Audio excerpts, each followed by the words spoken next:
What is up, guys? We are here in the Nucleus hub in the heart of Wynwood in the Museum of Graffiti. It's been a long, exciting, crazy, content-heavy, content-driven day, but we're going to finish it off strong because I got my amazing YesJulz in the building here with me, and I'm so excited to kick this shit off with you. You did a really great job with that. I usually don't find people that I'm impressed by with the intros and outros because this is what I do, but you did a really great job. You gave me a run for my money. I love the energy. Let's go. I'll take the compliment all day. Yeah. It reminds me of my podcast days. It's been a year haven't done one in a while, so doing this again, it feels really good. It's hard being multidimensional and being the visionary who's creating and building a business and a brand, but also being able to be the person in front of the camera and having a love for both. Well, I'm interviewing you now. How do you balance that? Because like, I see up. that you've been behind the scenes and you're building this incredible app and this platform for creatives, but you obviously have a natural knack and talent for hosting and interviewing yourself. So are you feeding into that? Or are you kind of like putting that on the back burner while you're building this big thing that's the thing that's going to then maybe give you the platform as the host to then take it to the next level? Great question. So originally, coming back from my background in the fitness world, started as a trainer, went online, well, actually worked in corporate, then jumped out of it because my social media started growing, doing fitness videos, collaborating, and then I took that, went straight Instagram, working with tons of brands, became an athlete for Puma, did stuff with Men's Health, Men's Journal, you name it, went through that journey. And then from there, I said, you know what? Let me do online coaching. Left the corporate world, did online coaching, went all in, started doing really well. I'm about to do online coaching for fitness. Yeah. Interesting. So crushed it there. And then once I crushed it, I was like, you know what? I'm going to start teaching other coaches how to do this shit. And can you get with Baby Mama Fit? I got you. She needs to I got you. She's a $1 billion brand right there, but she needs help. I got you. Right, I got you. 100%. And so, doing that transition, because here's the thing. I love the fitness industry. I love being a trainer, but I always loved more the business side and the marketing side and the branding side of things. Yeah. And I've always enjoyed helping other people win. I've always enjoyed seeing other people come up. Don't get me wrong, I love doing this and building a personal brand and being it, but I don't know, I just have an itch to make people the it factor. And that to me is huge, and that's how I went into the business coaching space. I've never felt more seen.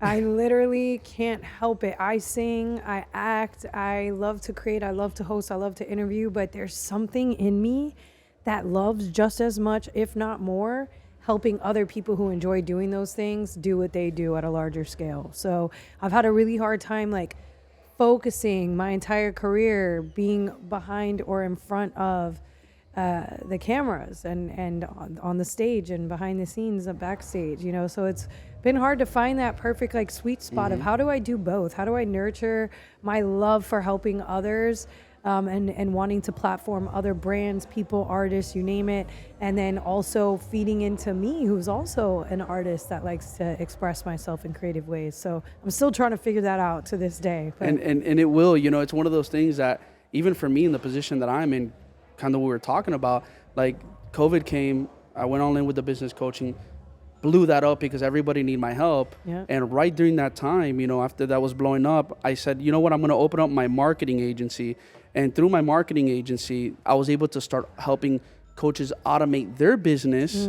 And through the automation of that, and realizing how important that is for coaches, and it's such a need in the world, for the health and fitness industry, it just opened my eyes of making me realize this is what I'm really good at. I'm not saying I wasn't good at the other stuff, but this is what I really enjoy, what I'm really good at, and I need to keep doing this. And then I started my podcast, Sweat It Out podcast, did that for about 3-4 years. And what's funny is with Nucleus, it was an idea that actually with my business partner, Dan, I presented that to him before COVID, and we talked about it. Then we had to park it on the shelf because COVID came. And then a year and a half ago, we started talking and we said, we got to bring this shit back. I told you I had the same thought during COVID, but I had two ideas: making a product that helped people be healthier, or creating a marketplace and a platform for creatives to connect. And I invested the time and energy into the product, but everything happens for a reason, so I don't wish anything. But yeah, I think that my time would have been better spent focusing on the app and the marketplace for creatives. But I'm so glad because everything is meant, and Allison connected us. I mean, there's so many brands that are activating in this space this weekend. She could have went to any brand to see if they wanted to work with me to be involved. Candidly speaking, she invites me every year. Every year I try to come, but this is like my Super Bowl, as somebody who's a marketing agency, host and ambassador of brands, and an event producer. So I can only be places where I'm working this week, and so I was like, hey, if there's a brand that wants to work with me, I would love to come by, let me know. And she's like, let me see. And she came back and she said, I've got this thing, Nucleus. I'm like, what's that? Started looking into it. I'm like, actually, this is perfect for me. There couldn't have been a better fit for a way for me to activate within the space. Like, sure, I could be on stage right now with the DJ and, but that's like, not, how's that moving the needle? You know what I mean? Like, it would be me giving energy to the crowd, and that's great. That's fun. But like, I feel like this is the most impactful way for me to be here today. So I'm really honored and grateful to be here with you guys today. This has been amazing. Your team is incredible. You guys are so professional. Appreciate that. I'm usually the one that's like, telling people, hey, make sure you go on Instagram Live, make sure you do a shared collab post, make sure you post this on stories, blah, blah, blah. And it's hard for me to be present as a journalist and be YesJulz when I'm also making all those moves behind the scenes as well. And I've never in my life, I've worked with Vivo, MTV, Rolling Loud, you name it. And I hope nobody takes offense to this, but I'm always going to be real and blunt. I have never in my life worked as a host in a space where I was able to fully be the host and not be the producer as well. You and your team have allowed me to do that today. Thank you. Thank you so much. No, that felt that to the heart. Like, really appreciate that. I hope that the creatives that are watching this can really reach out to Nucleus and work with them. And I'm not even saying this because I'm working with them today. You guys know me. If I don't like something, I'll give the money back and not promote it. If you guys call these guys and have them work with you on your content, on your podcast, at your festival to produce a live stream, you name it. I mean, you can't see everything, but there's every camera you could think of here. The lights are here. There's 3 people behind this lens that I'm looking at right now with a screen. They're making sure I look good. I mean, I have not had to think about anything but just speaking into this microphone, and it is so refreshing. And I can't wait to work with you guys in 2024. I feel like all the ideas that I have in my head for content, I can finally execute at a high level. Thank you, God. Woo! Yes. If you don't mind, what are some of those ideas? What are some projects that you have in mind? Oh my gosh. I want to make a show about Miami creatives who are never not working. I just filmed a pilot for this series that's for Netflix, and it's meant to be about women who have own businesses and are entrepreneurs, but it was very much not focused on that storyline. I'll leave it at that because I'm not sure what's going to happen there yet. But I really am passionate about showing an example to young women who are watching television and watching content and tuning in to see working women who are sexy, who are fun, who are free, and who are goal and career driven and oriented, whether they have a family or a child or not. I want to profile the day-to-day lives of those women. Like, how is Star, she just left here to go pick up her daughter from a bus stop from school to go then get her and take her to my McDonald's event. And, how is she doing it? I want to see a day in the life of Baby Mama Fit. How is she training Drew Rosenhaus and his wife and the people who own 11 and then coming to Museum of Graffiti and picking up her daughter? Is she meal prepping? Is she how is she never not working effectively? I would love to do that and profile myself and other women who are just killing the game, whether that's designers or store owners or the women who are doing the murals we're seeing walking around here. I mean, I know women muralists who are the reason why this whole neighborhood looks great. You know what I mean? And so I want to just profile those women. I also, I think that there's so many shows to be had for the nightlife and the hospitality industry that's here. I want to tap into Groot Hospitality, who now has his production company, so he'll probably produce it himself. But what's the day in the life of that office? What's the day in the life of the Rolling Loud guys' office when they're trying to figure out how to announce their lineup and the days leading up to those announcements and the ticket sales going up and stuff? I have so many ideas. This recording studios here. We've got A2F right here in Wynwood around the corner. We've got Mindful Music Lab, a female-owned studio by Brittany Berger. I want to know what who's coming in and out of those buildings. What's life in the studio like? I want to get it. I want to do behind the beat with producers. I could do this all day, by the way. I have so many content ideas. I can it's tell. not even funny. You're on a rip right now. I want to get with Citrus. It's the organization that takes care of foster youth here in Florida. There's over 300 kids who need homes. I don't know what the legalities of that are, but I know that for a National Adoption Day, I was at the Miami Children's Museum, and I was there for the live adoptions that were taking place, and I was able to interview the families and the kids and post those interviews. So there is some leeway there. So if we could profile like the most impactful, forget every idea I just said, this is the number one idea. That's top chart. I want to profile the kids who need homes. I want to talk to them. I want to do segments on them and ask them what their interests are, what their dreams are, and put that content out and find them the perfect parents who want to provide a loving, stable home for them. I think that's the most impactful work that we can do right now. I agree. There's also, not to get too political, but my assistant, shout out to Gianni, has been, she unfortunately lost her mother to the COVID vaccine less than 2 years ago. And she's been on a wild hunt with the pharmaceutical companies. Wow. It was literally, she got the shot and within less than 50 days, she was gone. And she was a young, healthy woman. And there's a lot of information coming out about that now. I want really that. Where's the documentaries on that? I want to see what's going on. I also, totally not unrelated, I would love to put a camera in something that we recycle and see what happens to the things that we're recycling. Like, are they actually going to recycling, or are they ending up in the landfill? You know what I mean? So I'm going to have my own production company one day, much like Reese Witherspoon. And unlike her, who's taking books and turning those fiction and nonfiction stories into movies, I want to take the everyday real life stories that I already know of and put them on the screen. Damn. So YesJulz wants to grab the world by the horns. Yes. Flip it, toss it, spin it, throw it, and like, I don't care who I piss off. I've got stories, real life stories that I'll put into scripts and tell those stories in a scripted, based on real life, based on true story way. I've got tales I want to tell about the music industry. I've got tales I want to tell about talent representation in these agencies, etc. I just think it's time. What's the craziest stuff that you've seen that you're like has to completely stop in order for things to start moving forward? The music industry being okay with their artists being more profitable when they're dead is a major problem for me. It's disgusting. Yeah. And I think especially in hip hop, we see, and I'm sure it happens in rock as well. It's just I'm not as familiar with that scene, but I've experienced one too many times me trying to alert teams or labels about, issues that I'm seeing with artists. Hey, I think this person has an addiction. Hey, I think this person needs some mentorship once they get this 6-figure check that you're about to sign them for. I don't know that it's going to go to the right things. What can we do to prevent this? And then feeling like, man, I should have done more when it didn't end up getting rectified. So how do we change that? How do we start creating the proper steps forward to make an impact in that space? I think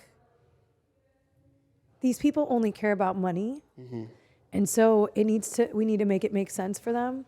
Maybe we team up with healthcare companies that have the budget. Maybe we team up with any companies or brands that are willing to put their money where their mouth is because it's beneficial to them in some sort of business way. Like, I used to dream about like people actually caring, and I used to be naive and think that this was a world where people cared about each other, and now I'm in it and I realize they don't care. They only care about money. That's fine. Let me focus on how to make these people money so that they can care, right? And so I think it's about us teaming up with like Chase Bank or American Express or any financial institutions for the financial literacy component. We see that happening now with Earn Your Leisure, with YouTube Avenues, with Wallow, and all that kind of stuff. But like, I'd like to see it happen with the opioid epidemic that we currently have, the fentanyl issue that we currently have. I could go on. And I think that once we can make it make sense for the agencies and the talent rep companies and record labels, then they'll start paying attention. But as of right now, a Juice WRLD, or even like with violence, XXXTentacion, etc., can leave us, and they're still the number one streamed artists in 2022, 2023. So why would the label care, right? So we got to really just find ways to make it make sense. I want to ask you a question with that. So being that a big problem, you talk about all they care about is the money, right? And finding ways how we can get them that to be able to create the solution. Like, these companies already make so much money. So how much money would we really have to put into this for them to actually It's pay either attention and that care? or maybe the solution is education and resources for Okay. the artists themselves and cutting out the middleman. Okay. That's why I was such a big supporter of the Web3 movement and, Okay. and will continue to be. And Anything with NFTs and all and that I stuff. have over 44 collections within my portfolio Okay. of NFTs. Impressive. Whether they hold value or not, I'm always going to keep them. I'm always going to keep collecting because I believe in the blockchain. I believe in accountability. I believe in transparency. And I believe that that's like how our government should be ran. And I'm very excited to see the future and how blockchain will affect all of the government agencies. And we could go You're playing down the this. long-term game. Yeah. You're banking on the... Yeah, I'm banking on it. It's going there. It's going. definitely going there. You'll see we won't need passports soon. We won't need birth certificates soon. All these documents that are so easy to lose will all just be able to be held in one place. But yeah, I think it really just starts with like empowering the creators, empowering the culture and the people. Yeah. And the more that we learn our power and connect with one another and share this information and resources and collaborate, the less relevant and powerful the middleman and powers that be will be. So we just got to keep building with one another. So how do you get a creator who you know needs help? How do you get across to them the education and that help and make them realize that this is important? Because you do get some creators who they might be interested in getting help, but you got a lot of creators who just like, you know what, I got this, I'm going to do it myself. You know, sometimes the ego can kick in or the limelight catches their attention or they get sucked in with the big corporations like, no, come over here. Yeah. How do you kind of say, look, we're going to really show you and protect you and educate you?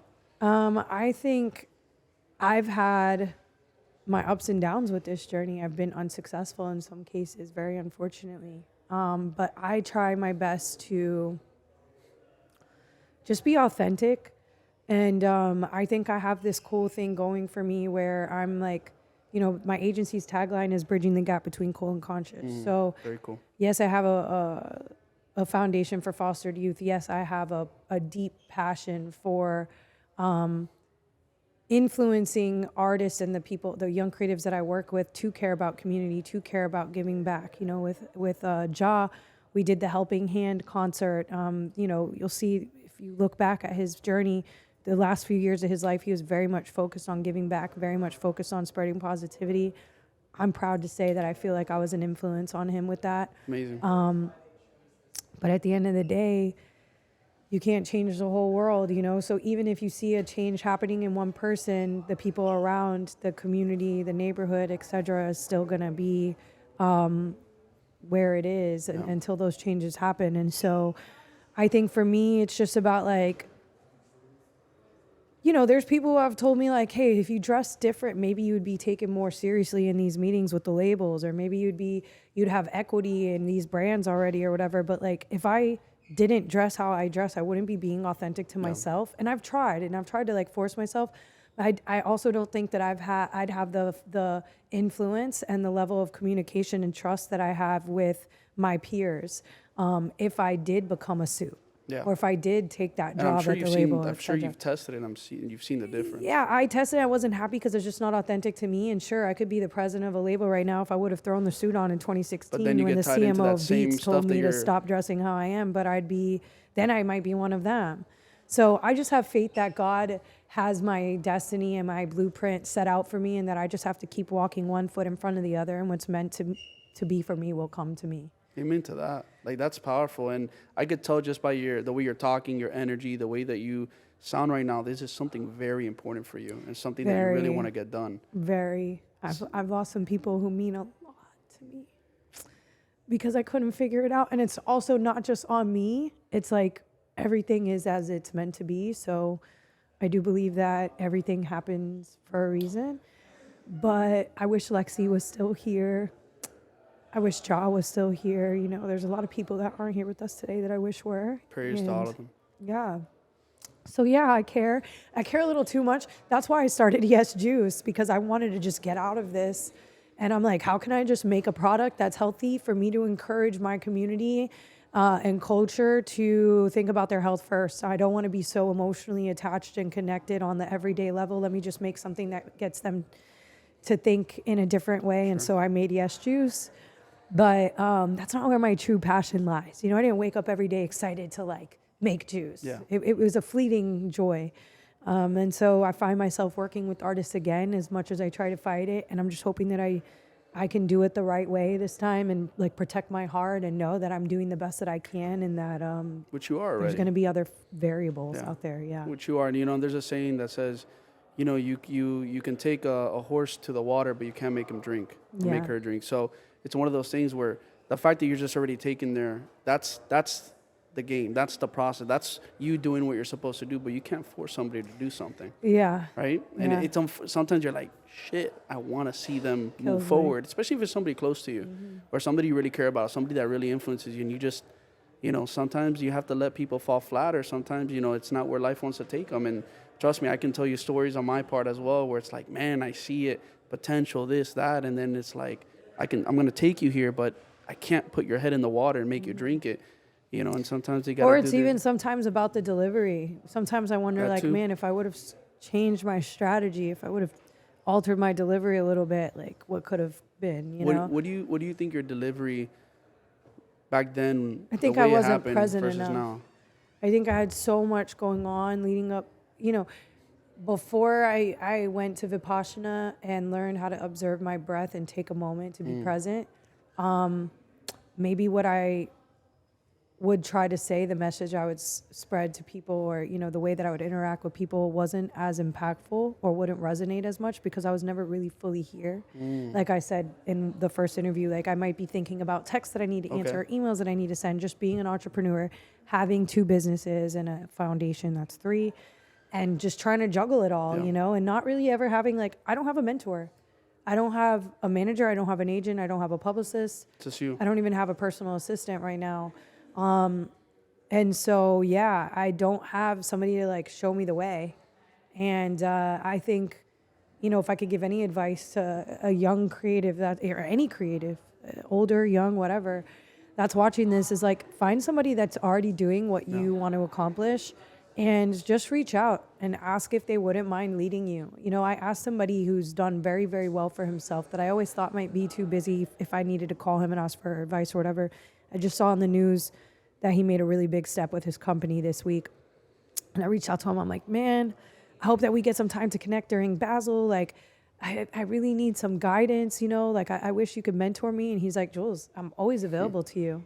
And like, he's been in my contact list this whole time. Awesome. I never thought to call him and put myself out on that ledge and be like, hey, show me the way. Yeah. Because I always felt that, like, I think it was a mix of me feeling like I'm creating a way, and so nobody could show me because what I'm doing is new. Okay. And like thinking I knew and had the knowledge and tools already, which was like my ego, which I had to learn and, you know, grow through. But also like just feeling like maybe not really knowing who I am and how powerful I am, and not accepting that, like, hey, I am the shit. Yeah. Like somebody who's up here that I'm putting on this pedestal sees me as their peer and actually wants to help me. And I just have to, sometimes people thought, like, you know, until I ask that question, he might think that I have it all together and that I don't need help. But if I didn't open that door for that conversation, I might not have this opportunity now to connect with him after Basel and hopefully learn some things about the business that I don't already know. And I always say we all need help. We all need 100%. help. You know, and at the end of the day, like I always say, every follower can be a leader and every leader can be a follower. And it has to be that way. A real leader always follows as well. Like always is following the trends, observing, paying attention, interacting, staying close to the ground. And, you know, sometimes like, you know, I had this discussion with Kanye at one point, like, hey, you're so up here that I think like,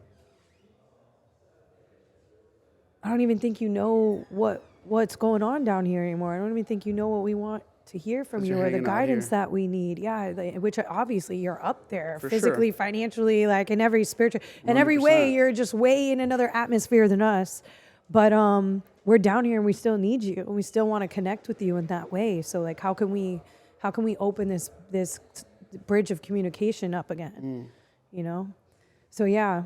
So what's the change you want to see in the world? As we start wrapping up, I want to know what, in your mind, what do you want to see change? I want everyone to follow their joy.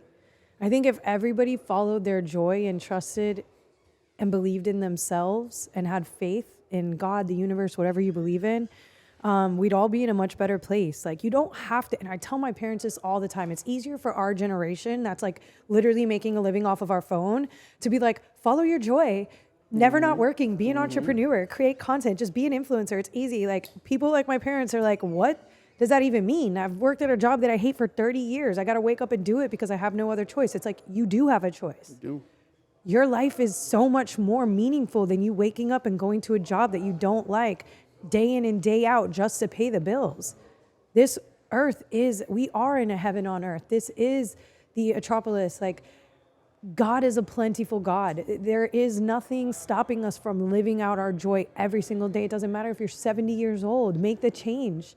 You have another 30 years. We have tools, we have science, we have medicine. We're gonna be here till we're 100 if we so choose to, if we take care of our temples.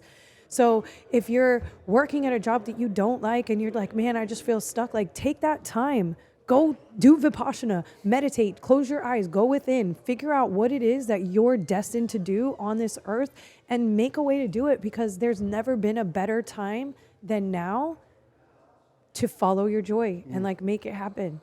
And if you're watching this, that means that you somehow have a connection to me, whether it's through Nucleus or Museum of Graffiti, etc. Like I said, I'm going to be launching my website where you can book a phone call or a Zoom with me. I think I'm pricing it at like $100 every 30 minutes or something like that. Take advantage. Like, don't quote me on that. Look at this. But I'd be happy to help you figure out the strategy to learn. If creating a daycare, if you're working at a daycare and you're making minimum wage and you don't like the programming that they're teaching the kids, if you don't like the food that they're teaching them, etc., you're like, I want to create my own, but you just don't know how to get started.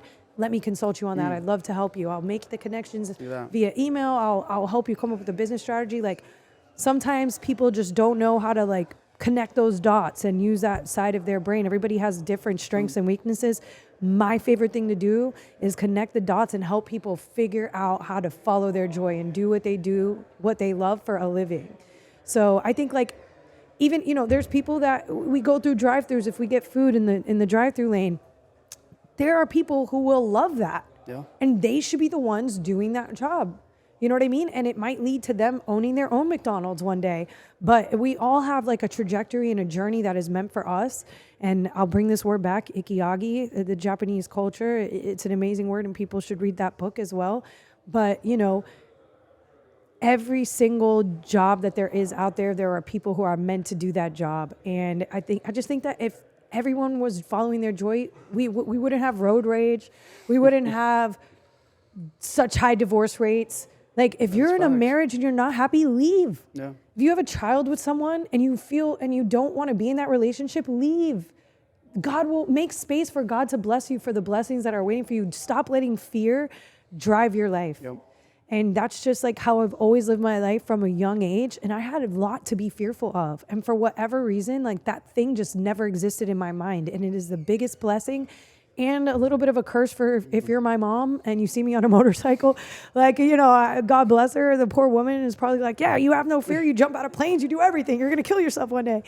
But yeah, I just don't have that in me for some reason. And I have friends and people that I know who do. My parents are a perfect example. Like, I have to convince them to go to restaurants they've never tried. I have to convince them to, like, anything that's different for them, it's difficult. And I'm really trying to help them, like, see a new way of life. Awesome. Like, it's not so bad, like, Miami could be great. Please move here, guys, Where do they live? They live in Tampa, and I've been trying to convince them to move here for years. And I think now my daughter is really helping me make that campaign push forward a little bit. Grandma and Grandpa have to be over there. They're going to want to be with them over here. Yeah. And they're like, it's just too much of a big city. We like going to Publix and parking in a normal parking lot. We don't like these garages and stuff. Everything costs money. It's so expensive. And I'm like, yeah, but come here and you'll make more money. There's more opportunity. It's like there's an answer and a solution for everything. All you have to do is just try. That's true. That's true, man. Something I want to point out real quick, and we're going to finish up now because we've had an amazing conversation. I want to say that I really love how you've mentioned and spoken about God.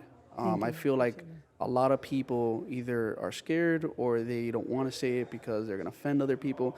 Why should you be offended or scared of that? If you really believe And I love that because you freely speak about. I'm a big believer too, and I always say you got to give God credit. Credit is due. It starts with Him, and without Him, you're not going to go anywhere. And if He's not in your life, if He's not in your relationship, it will fail. It will crumble. That's why they say God first in your life, God first in your marriage and your relationship, because without Him, it's not going to work, and He's at the centerpiece. And I think, and my view might be a little controversial, but it is what it is.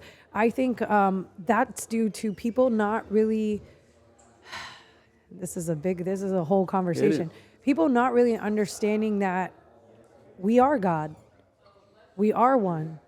I am you, you are me. There is no separation between mind and matter.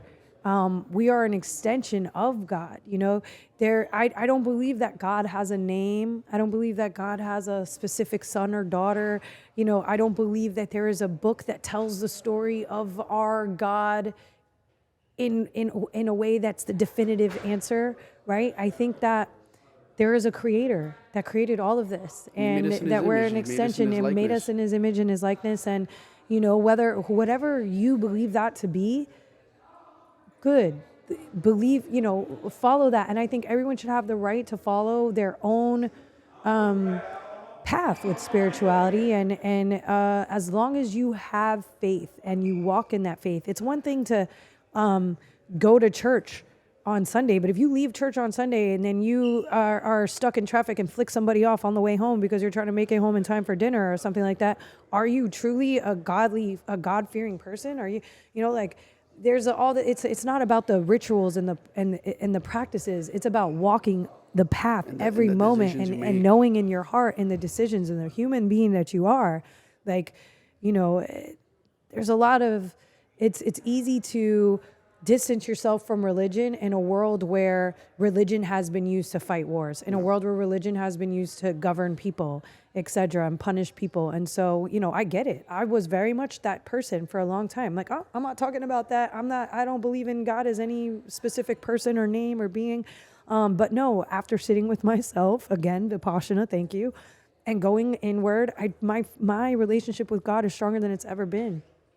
And I don't need a book or a space or anything to have those conversations or worship. And I just walk the path every day. What better way to finish off a powerful segment, you know, giving praise to our God and everything He does for us on a daily basis. And most important, like you said, you know, bringing that heaven on earth and us living in that moment, enjoying the moment we have right now, because, you know, it doesn't last forever, you know. Absolutely. But it does last when you're in the moment, you're intentional, and you're having conversations like this, and you're doing good things out in the world. So I want to say thank you. Thank you for coming on here. Thank you for spending time with us. Thank you for trusting me. Over just providing value and just being here and giving yourself, like really, truly giving yourself. It's been an honor. Thank you so much. When we got on the phone, I wasn't sure, you know, like, if you were gonna get it, because sometimes it's hard explaining, like, to a brand or a person or an agent or whatever, like, the value that I have. And sometimes I say so much and it's like overwhelming for people, and it kind of like, they're just like, all right, that was a lot. Like, is this girl going to host my podcast? Is she going to produce it? Is she going to do a social media campaign leading up to the event? Is she going to do it all? How's she going to do it all? But you said, okay, let's do it. Me and my partners are going to email you and let's bring you on. And thank you for trusting me and hearing me and seeing my vision. And I think it turned out amazing, and I can't wait to do it again. Glad to hear that. Julz, I got one more question, but where can people find you, connect with you, support you, and be part of your ventures? You guys can find me in Miami. I'll be here. I'm not going anywhere anytime soon, thank God. And I am at YesJulz on Snapchat, on Instagram, on Twitter. My email is work@YesJulz.com. My website is YesJulz.com. And I'm not using TikTok as much as I should or could be, but I'm YesJulz TV on TikTok. Somebody took YesJulz. So. Awesome. Appreciate that. If you're the person that took YesJulz, holler at me. I might have some money for you. She's looking for you. All right. So, last question. In one sentence, what would you say has been the first impression and the biggest thing that has stuck out to you so far in this experience with the Nucleus Hub and the Museum of Graffiti and you being here right now? Creating and collaboration made easy. Love that. That should be the tagline for your business. Love that. Yeah. Great. Thank you. Heck yeah. At a high level, too. Let's go. Awesome. That's what we got to do. Guys, appreciate it. Much love. Like, share, and please tune in and go follow her. Hey, thank you so much.